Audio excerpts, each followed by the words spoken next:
Boa noite, pessoal. Esse é o William, eu sou a Angelita, disciplina de Laboratório de Sistemas Analógicos e Digitais, trabalho da G2.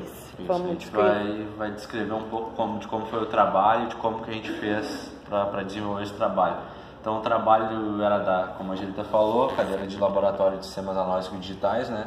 O trabalho consistia em projetar um sistema de controle PID, né, de temperatura de líquidos com aplicação IoT, né, Internet das Coisas. Então esse sistema deveria controlar essa temperatura aí de um líquido qualquer, né, e deveria esse controle ser feito por um aplicativo, né, ou Bluetooth ou Wi-Fi. A gente fez o nosso por Bluetooth, aproveitando já o app que o professor disponibilizou. Então aqui a gente tem algumas especificações, né, de controle, que era a alimentação 127-220, potência da resistência, tensão da alimentação, temperatura máxima de operação, aqui é 90, no nosso projeto a gente botou para 120.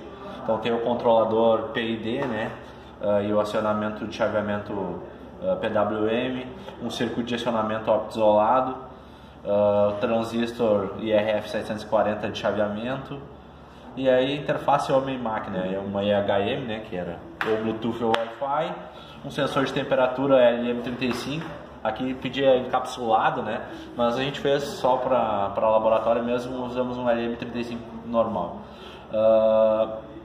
Aqui também pedia para ajustar o tempo de controle de temperatura.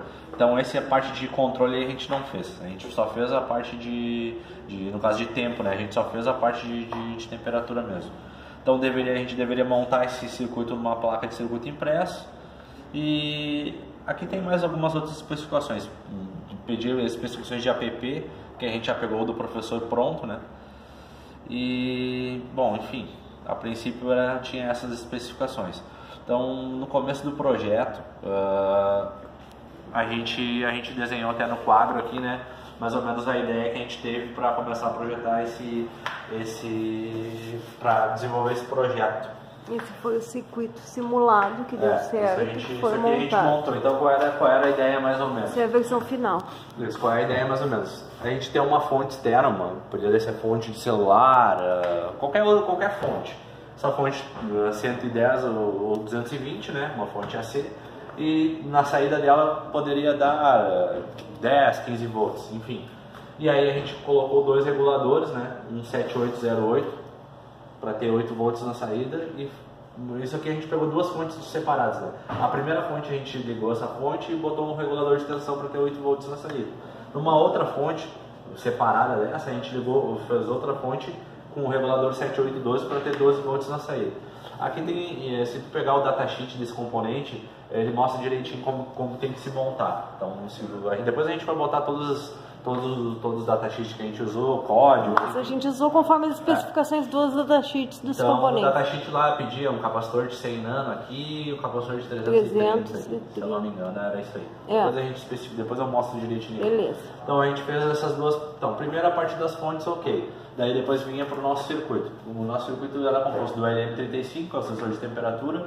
Então, esse foi alimentado pela fonte de 12. Isso, exato. E aqui esse LM35 ele dá um ganho de 10 milivolts, ou seja, se tu ter lá 10 graus... Isso é padrão do componente, ganho de 10 mili por grau. 10 milivolts, tu vai ter lá um valor X. Então, se tiver 20 graus vezes 10 milivolts, vai te dar um valor de tensão aqui. O que a gente fez? A gente botou esse LM324 para dar um ganho nesse valor de tensão aqui para nossa ESP, que foi o que a gente utilizou, uma ESP32, né, para ela conseguir ler. Esse é o microcontrolador. Isso. Então a gente teve que calcular primeiro esses resistores aqui, né, que são resistores de ganho. Então aqui está mais ou menos o que eu tinha explicado ali. Então tu tem 10 milivolts, a gente botou que a nossa temperatura é 120 graus. Então, a máxima temperatura que a gente vai ter. Então, 10 milivolts vezes 120 graus, a gente vai ter 1,2 volts. Para calcular o ganho desses resistores, então a alimentação da minha ESP é 3,3 volts. Dividido por 1,2, eu preciso dar um ganho para a minha ESP ler de 2,75. Então, o nosso ganho é de 2,75. A fórmula para calcular esses resistores é essa aqui. ganho é igual a RF dividido por RI mais 1. RF é esse cara, RI é este. Então, aqui a gente predeterminou que esse cara seria um K, isso a gente que deu esse valor, e é para achar o R8. Então, a gente tem o ganho, temos o R1, o R9, aliás, ali, e queremos achar o R8. Então, aqui está o cálculo, a gente achou a fórmula, a gente achou o resistor de 570R. Como a gente tinha aqui no laboratório, a gente usou um de 680, sem problema nenhum. Funcionou. Isso aí. E aí esse valor chegava aqui na ESP32. É a entrada da ESP. Pino 33. A gente utilizou o pino 33 como entrada de leitura. Então, a ESP, a gente alimentou ela pelo pino VIN e pelo pino GND. A ESP, ela pode ser pelo esse pino VIN aqui, ela aceita uma alimentação de até 12 volts. Então a gente aproveitou essa fonte aqui de 12 e alimentou o LM, alimentou o LM35, o LM324 e a ESP. Tá? E também aproveitamos depois do outro lado, então tu tinha o pino de entrada, o pino 33, e o pino de saída, o pino 27. Então tá, o pino 27 seria ligado no 4N25. Esse 4N25 aqui é o óptico isolador. Então ele funciona, ele tem um LED que acionado esse LED, ele emite uma luz na base do outro lado do 4N25, né? E aí faz o acionamento como chave. Então a gente precisava calcular esse resistor aqui, né? Para regular a corrente que circularia nesse LED. Então como que a gente fez para calcular o R1? 3,3 é a maior tensão que sai da ESP, menos 1,2, que é mais ou menos a tensão do LED pelo datasheet do 4N25. E a corrente que circula no LED, o máximo que ele suporta é 10 mil. Isso tudo informação do datasheet do 4N25. Então a gente achou um resistor de 220 ohms. Então esse cara aqui seria 220 ohms. Então, e aí, um lado do 4N25, que é o pino 1, 2, 3, então um vai ligar esse resistor aqui, o 2, o terra. O terra, a gente usou o mesmo da fonte 2. Tá? Da fonte 1, aliás, aqui está trocado. Aqui é a fonte 2 aqui, e aqui é a fonte 1, fica melhor. E aqui é tudo 1, e aqui é tudo 2. Fica melhor. E acompanhar a nomenclatura que a gente fez. Então, do outro lado do 4N25, no pino 6, teoricamente, não precisaria nada. A gente colocou um resistor aqui para ter uma alta resistência ali, para deixar ele como se fosse um terra mesmo. O pino 4 do 4N25 é aterrado, daí aqui tu já aterra com a fonte 2, né? Usa para um lado do 4N25 tu usa um terra, para o outro tu usa outro, para ficar totalmente isolado. Depois tem, como esse cara aqui ele vai dar esse 4N25 que sairia invertido, a gente tem que botar uma outra chave para inverter o sinal dele. Ou seja, aqui eu teria 0 e aqui eu preciso de 1. Então a gente botou essa chave aqui para aqui a gente, quando ter 0 aqui, ter 1 aqui, e vice-versa, quando ter 1 aqui, ter 0 aqui. Enfim, daí a gente calculou esses resistores aqui. O cálculo do R2 e do R3, tá aqui o cálculo. 8 volts, que é da fonte alimentação. Fonte 2, né? A gente pegou esses 8 volts da fonte 2 e aí calculou. A gente queria ter uma corrente a gente botou aqui, isso que foi a gente que predeterminou, de 50 mil. Então, para achar esse resistor aqui, 8 volts de alimentação, uma corrente de 50 mil, e vou ter um resistor de 180. E para o R3 a mesma coisa. Para o R5, que é esse cara aqui, a gente só botou, isso aqui foi o professor que disse para nós. Esse a gente fez na última aula. Isso. Foi um ajuste feito, uma adaptação sugerida pelo professor e funcionou. Isso, então a gente botou esse resistor com esse R5 180 ali. E aqui para calcular esse R4, a gente sabia que a corrente de base dele era 50. Então a gente calculou que a corrente que ia circular por ele, né? E aí fechou uma corrente de 0,32 mA. E aí naquelas regrinhas lá que a gente aprendeu em eletrônica, a gente sabe que a corrente de base, quando está fazendo um cálculo, ela tem que ser 10 vezes mais que o limiar. Então a gente pega esse valor aqui que a gente achou e multiplica vezes 10. Então a gente vai ter uma corrente de base de 3,12 mA.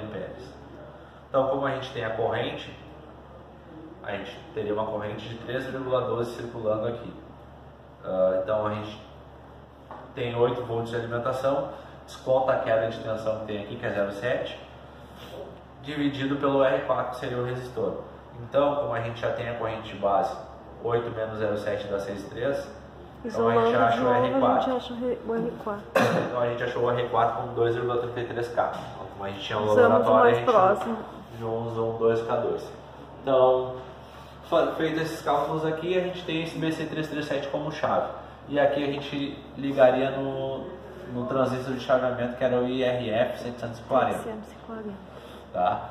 Então esse IRF ele é ligado na resistência, que é a nossa resistência que a gente quer aquecer.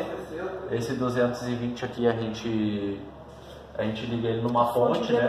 Porque essa resistência tem que ter uma tensão, não pode ser a tensão de 220, ela tem que ser uma tensão retificada. E o RF faz esse controle aqui de chaveamento. Então a gente vai demonstrar agora como é que a gente fez para... Então a gente montou todo esse circuito que a gente desenhou, a gente montou ele no Proteus. No Proteus, tá? A simulação. Então ó, a gente... Não sei se dá pra ver aí. Deixa eu dar mais um... Tá pequenininho, ver se tu consegue. Mais perto. Então ó. Parte a parte. Assim, ó, essa aqui é a nossa fonte, né? Uma fonte 15 volts. Então é uma fonte de 110, 220, é uma fonte bivolt que libera 15 volts. Então a gente botou um 7812 para regular 12 volts, daí depois botou, daí esse 12 volts aqui, ó, alimenta o LM35, o LM324 e a ESP. Isso aqui é os conectores da ESP. Então aqui está tudo direitinho, daí aqui tem a saída. A gente botou um LED também para testar uma outra saída da ESP, botou um LED para acompanhar... Esses LEDs são para acompanhar as partes do circuito. Isso, para acompanhar se tá chaveando ou não, pelo brilho do LED.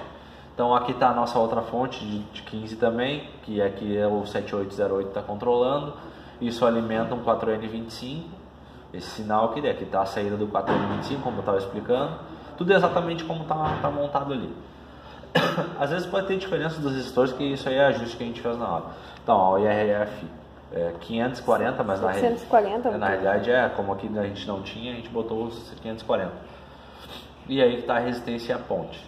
Então depois que a gente montou aqui, a gente precisava montar ele numa placa própria, né? E aqui no Proteus a gente consegue fazer isso através do Ares, né?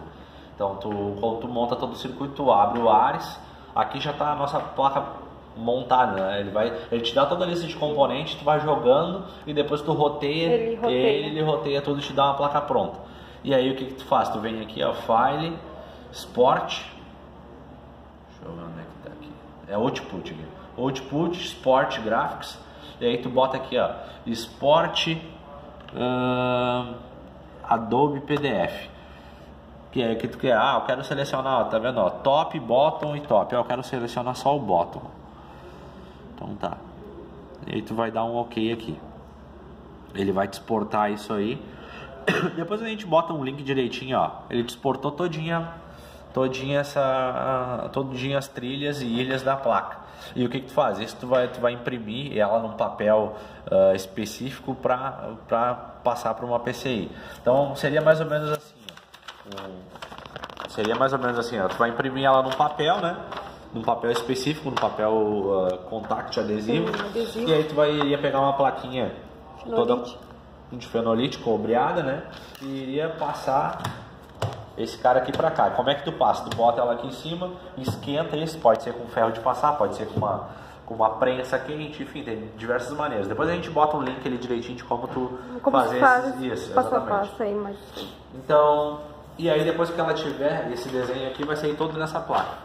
E aí depois o que tu faz? Tu corrói ela. Então tem um líquido lá que tu mergulha ela, corrói e vai ficar todas as trilhas direitinho. E depois tu só fura, faz todos os buraquinhos ali e aí monta os componentes. Então daí a gente vai montar vai mostrar aqui a nossa parte prática. Montada, impressa, ficou assim, dessa forma. Isso, continuação, parte 2, a parte então, aqui da montagem. Aqui já é a parte da placa montada, né? Então a gente montou ela, aqui tá as duas fontes que eu comentei no início, né? Então são duas fontes bivolts, né? E aqui as duas saem 15 volts. Uma regulada pelo 7812 e a outra pelo 7808. E faz toda a alimentação do nosso circuito. Aqui está o nosso LM324, ESP32, 4N25, que é o óptico isolador, aqui o BC337, a gente está até medindo o chaveamento nele, e aqui o ERF740. Então, qual é que era a nossa tarefa? Então a gente baixou lá o aplicativo que o professor deixou pronto, né? A gente só renomeou, botou o nosso nome ali direitinho. Então a gente vai abrir ele aqui para ver. A gente fez um ajuste no aplicativo, no fonte, adaptando, a gente fixou uma temperatura para mostrar na prática o funcionamento do PWM, na prática. Exato, então a gente vai conectar aqui, ó. A nossa temperatura de referência fixada foi 22 graus. Agora se a gente consegue conectar aqui. Esse aplicativo ele conecta por Bluetooth na plaquinha. Ó, tá conectado aqui. E aqui tem o set point, ó. Aqui a gente consegue regular lá. É o nosso set lá, point. O set point lá, ó. Tu mexe aqui, ele aumenta lá em cima. Então a gente vai regular. A gente fixou uma temperatura de 22 graus ali só para fazer um teste, ó. Então, ó, a gente vai botar 23 graus aqui mais ou menos, vamos botar uns 22. Deixa 22 para ele vir paradinho ali. 22 para ficar paradinho, não. Eu tenho que ver que ele não... de vez em quando ele dá umas já tá regulado aí, ó. A gente já botou um set point direitinho.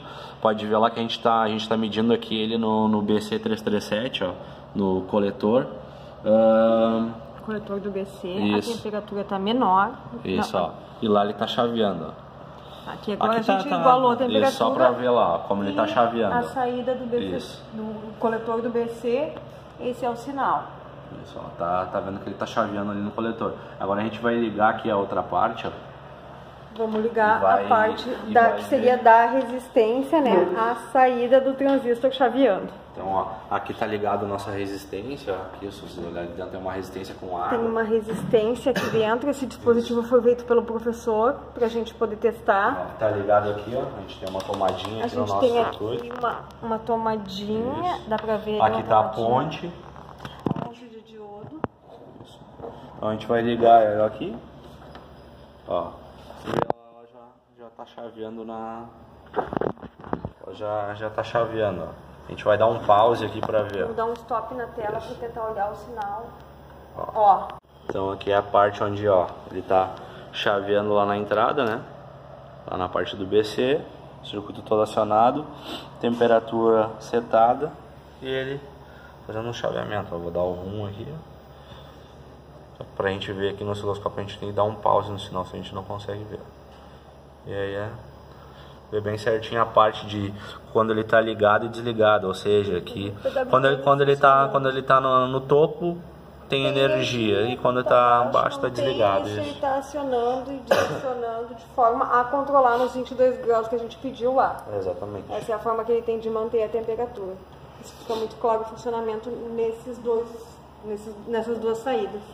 Então tá, a princípio nosso trabalho era este aí.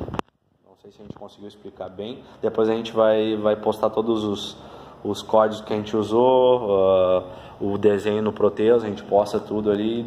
Posta também o aplicativo que a gente usou para quem quiser usar. Fica totalmente à vontade. É isso aí. Valeu, pessoal. É isso aí, pessoal. Valeu.